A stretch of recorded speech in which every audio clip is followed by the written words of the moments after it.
Hello, this is Kyle, also known as Alien Toot, and today what I have for you is kind of a quick look and informal review of this dagger made by Colton Maag of Copperthorn Customs and affiliated with Sterling Armory. So this dagger is not owned by me. It is on loan to me by sword friend Danny, who I met at SoCal Swordfight. I was busy gawking at Albion's booth, and he came up to me and said, "Hey, you don't have very many dagger reviews on your channel, do you? Well, here's your next one." And he handed this dagger to me. And he's allowing me to do this video, and then I'm going to ship it off to him. I want to say to Danny, thank you for allowing me the opportunity to review this dagger, and I apologize for how long it's taken to get it back to you. It's longer than I wanted it to be. I do apologize. So this dagger is not really a historical shape. That's not to say it's fantasy. Overall, it's still a pretty plausible shape and design.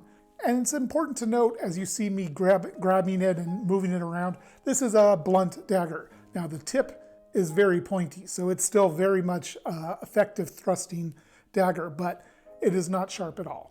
Taking a look at the hilt construction, we've got this kind of almost like a scent stopper pommel, but a little bit more modern looking, almost, honestly, in some ways it almost looks like a doorknob, but it's not quite, so, which is a good thing. You don't want it to look exactly like a doorknob. That would be a little bit odd looking for a dagger. It is peen to the tang, and the peen is pretty well cleaned up. It's got a little bit of black on it from, I assume, the hammer marks, and the peen is quite well done.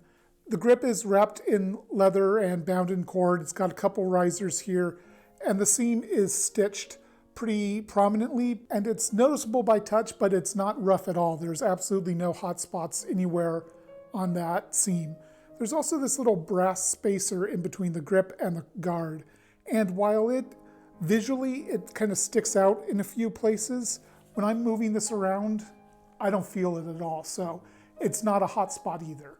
The crossguard is a pretty simple upswept design with a little bit of decorative filing, which does not go all the way around. It's just on the faces. If you look right here, you don't see it at all. It has a little bit of dimension to it with a center ridge here that tapers out into a rectangular shape. And all the corners here are chamfered nicely. If I wrap my finger around it, it doesn't hurt the finger at all. So it works pretty well. The gap where it meets the blade is pretty much as small as you could possibly want. I won't say it's watertight, but it's as close as you can get without it practically being one-piece construction. The shaping of the grip is very well done overall. It's very comfortable in a multitude of grips. I can do basically saber grip here, gripping it kind of like a sword. And while this part of the pommel does rest in the palm, it doesn't bite into the palm at all because it's been chamfered pretty well. I can do hammer grip, and you can see when I do that, it doesn't bump up against my hand at all. Or I can do, kind of ice pick grip or reverse grip, and it's perfectly comfortable like this as well.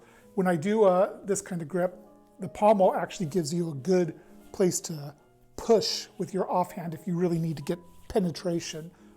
So overall, the grip is very comfortable and very easy to use.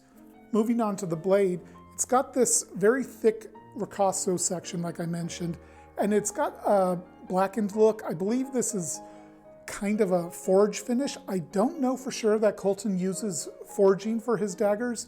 Generally speaking, Sterling Armory does stock removal. Colton has Copperthorn Customs. He's affiliated with Sterling Armory. I don't know for sure that he does forging, but this at least has the appearance of a forge finish, and it looks pretty cool. I've since confirmed that this was not a forge finish, but intentionally left over from the heat treatment. There is a maker's mark right in here, CT, Copperthorn Customs, and it's barely visible because of that forge scale, but it looks quite nice. I actually really appreciate the look here, the contrast between the ricasso and the rest of the blade. The rest of the blade is a mostly triangular profile, and then right here towards the tip, it kind of has a ogive curve into the very acute point. And it's a pretty thick point too. I haven't taken measurements here, but there's absolutely no flex to this dagger at all. This is a very stiff blade. Now, like I said, it's blunt, so I can handle it pretty much however I want. It's not gonna harm me. The finish on the blade is a nice even satin, and there are some ripples in the blade when looking down it, and the center ridge does waver around a little bit. It's not a huge amount, but it is noticeable. Now, I'm not going to do any tests with this dagger because it's blunt first off, so I can't really do any cutting with it. And I don't think I really need to do any thrust tests. Just looking at the profile and seeing how stiff it is, this is going to be a superb thruster. And I can also tell from the way everything's shaped, I can stab in and nothing's going to bite into the hand. You know, my hand right now is butting up against the crossguard. I can push on it. It doesn't hurt the hand at all. So the crossguard is doing a great job of protecting the hand from sliding down onto the blade, but also not biting into the hand, which is not something you can say about a lot of crossguards. There's a lot that can be pretty painful if you really do a strong thrust and it stops and energy is transferred back into the hand. This one's not going to bite into the hand at all, and that's something I really do appreciate. So all in all, I think this is a very worthy dagger and a lot of fun to move around, and I think would be a lot of fun to cut with once it gets sharpened up. In the offhand, I think it's actually very agile as well. I think it's got a long enough crossguard that it could be used as an offhand dagger. For instance, if I pull it out with my Albion Sovereign, this feels, this feels like I have no experience with this. I have never considered dual wielding. I doubt I will ever try it, but this feels like it could be effective. You know, the dagger is very light in the offhand, and yeah, this feels like it would be effective. As you know, you could do this with a rapier. You would generally have more of a main gouge, which would have more defense than this, but this feels like it would be effective. And of course, if you had this as your backup weapon or your close-in range weapon, this would be very effective at getting into the gaps in armor, getting into, getting in between mail links, kind of busting them apart. I think this would be a very effective close-in dagger, kind of like a rondelle, but it's a completely different shape, but I think it would be around as effective as that. Now, I don't have the exact price for this at the moment of recording, but I will put it up on screen here when I find out. And I'm going to say it was roughly $200 to $300 because that's generally where Colton's daggers at SoCal Swordfight were priced at.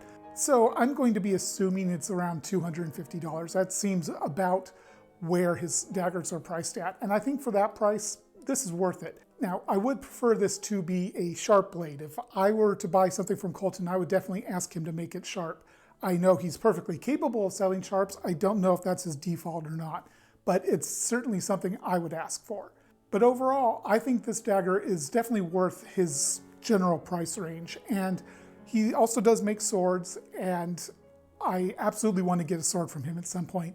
Some of the ones he had at SoCal Swordfight were just gorgeous. He has this, seems to have a fondness for pretty slender blades, and they just look great. I think they were a lot of fun to pick up and hold at and move around at SoCal Swordfight. It's just my budget said, you can't buy every single sword you want to.